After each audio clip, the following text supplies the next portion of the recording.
Después de la detención que pudimos ver la semana pasada, el día jueves, del general exsecretario de la Defensa Salvador Cienfuegos Cepeda, hay muchísimas dudas que nos quedan en cuanto a la forma, el país en donde fue detenido, respecto a la trayectoria que tiene este militar, que tuvo más de 50 años en el activo.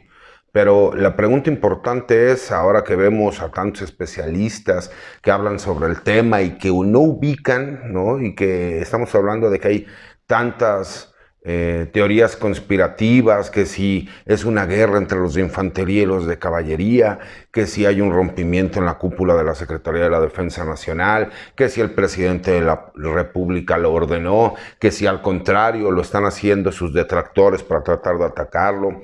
La realidad es, ¿quién es Salvador Cienfuegos Cepeda? ¿Quién sabe quién es Salvador Cienfuegos Cepeda? Y la realidad es que solamente aquellos que tenemos muchos años y que venimos de este medio, que lo conocemos desde sus adentros, el general Salvador Cienfuegos Cepeda es un personaje que va mucho más allá y trasciende mucho más al haber sido solamente secretario de la Defensa.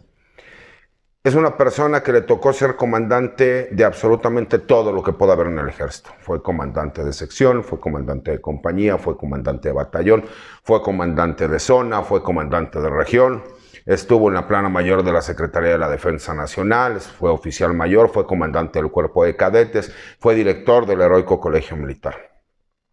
Y aún así, todos tenemos conocimiento que del 2012 al 2018, cuando él fue el secretario de la Defensa Nacional, hubo muchas situaciones que no gustaron hacia dentro del gremio y que son conocidos por todo el mundo. Una de ellas es la famosísima frase que se aventó y que dijo que a sus soldados les dieran más trabajo, pero que no les dieran más dinero, porque a mayor dinero, mayores vicios. Y eso caló, y caló duro entre el personal de tropa y el personal de oficiales.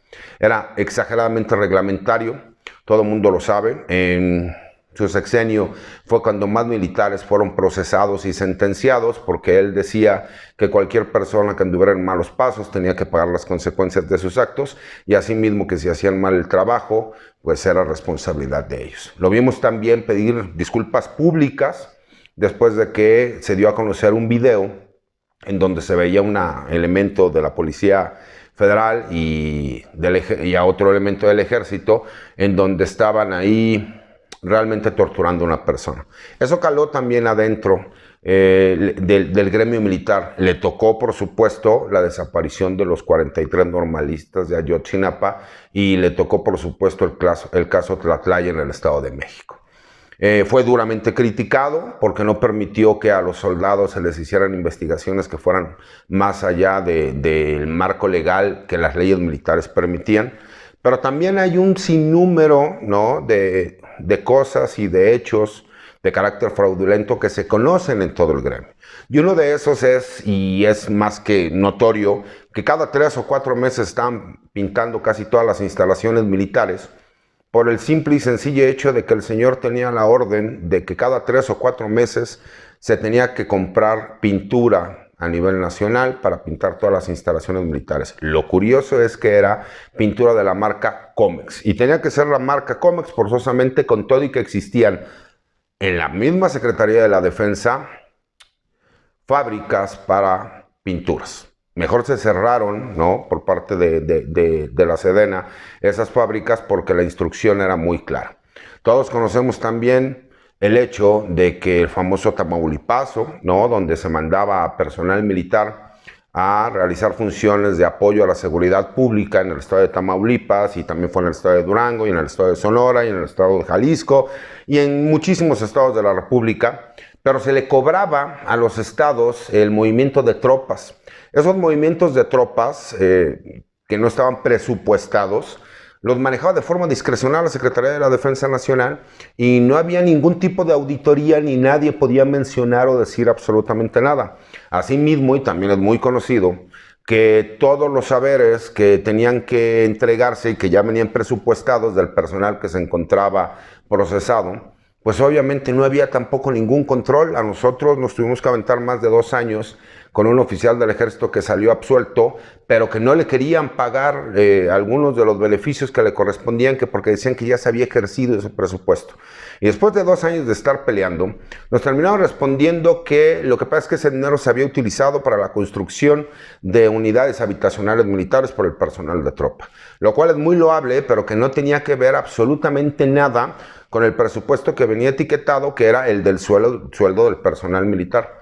Asimismo, y como todos lo sabemos, mucho de ese dinero que se le cobraba a los gobiernos de los estados, lo que se le cobra a Pemex, lo que se le cobra a CFE, pues lo manejan de forma discrecional, y anteriormente en otros sexenios, ese dinero se le daba una parte por el trabajo que tenía que realizar al personal militar, pero que en el sexenio de él, simple y sencillamente el manejo se hizo, pues como lo repito, de forma discrecional por parte de N1, y que ellos lo hacían pues para lo que ellos consideran pertinente, y no había un solo control de absolutamente nada. Pero todo este tipo de situaciones que estamos manejando y que son muy conocidas, ¿no? Como el hecho de que su yerno o ex yerno, ya no sabemos exactamente cuál es la situación en donde se encuentra, se volvió multimillonario, trabajó en la PGR entre el 2015 y 2017, que son los hechos más o menos que se le imputan a él de estar protegiendo a un grupo de criminales. Pero la realidad es que con todo este análisis, con toda esta situación que conocemos, que sabemos, que vemos, hay muchos interrogantes que a mí me cuesta mucho trabajo entender y saber. Y en específico es por qué proteger a un grupo de narcotraficantes de mediano perfil. Digo, si el general quería dedicarse a el trasiego de drogas, ¿no habría sido más fácil hacerlo con alguno de los carteles ya posicionados y grandes? ¿Por qué manejarlo de esa forma? ¿Por qué ser tan descuidado en cuanto al manejo de la información? Si creo que la única persona que pudiese tener contacto directo con el secretario de la Defensa Nacional hubiera sido el presidente de la República, ¿cómo es posible que un narcotraficante pudiera tener acceso directo con él por medio de una BlackBerry? Pero todavía suena más complicado el hecho de que la investigación es real, de que tienen las pruebas, de que fue lo suficientemente creíble y veraz el hecho para que un gran jurado del estado de Nueva York dijera que sí existían elementos para una detención en contra de Salvador Cienfuegos Cepeda. Y aquí es donde se complica muchísimo más esta historia, porque a nadie en este país le convenía que pasara una detención de ese estilo, ni al actual gobierno, ni a la Secretaría de la Defensa Nacional, ni al gobierno anterior. ¿Por qué? Porque obviamente no nada más van por el general secretario, van por un número determinado de militares que estuvieron en la plana mayor, que alguno de ellos ya hasta se peló por allá o desapareció allá en España, ya saben a quién me refiero, y que es poco creíble que pasara una situación de este estilo y que nadie en México tuviera conocimiento.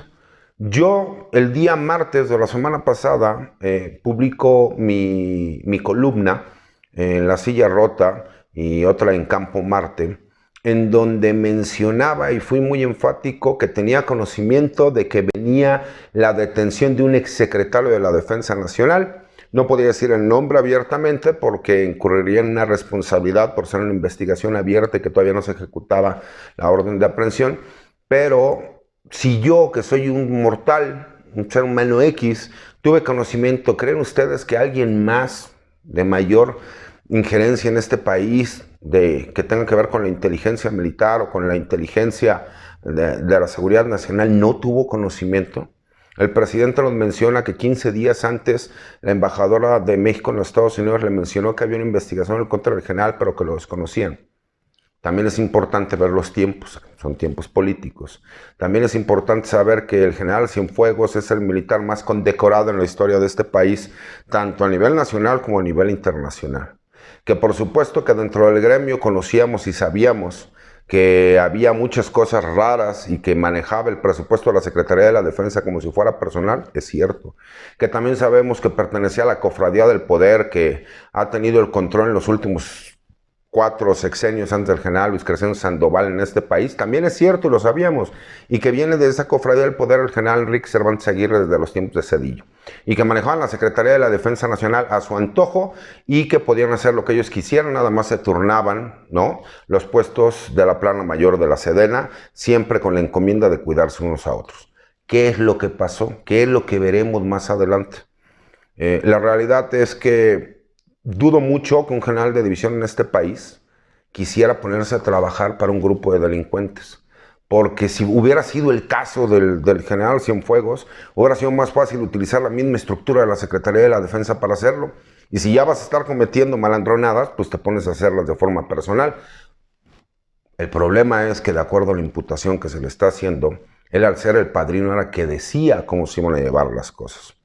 Creo que esto afecta muchísimo la imagen del ejército, creo que pega fuertemente en la moral del personal militar, pero recordemos que el ejército mexicano es la institución más grande de este país y que el ejército es muchísimo más que el general Cienfuegos.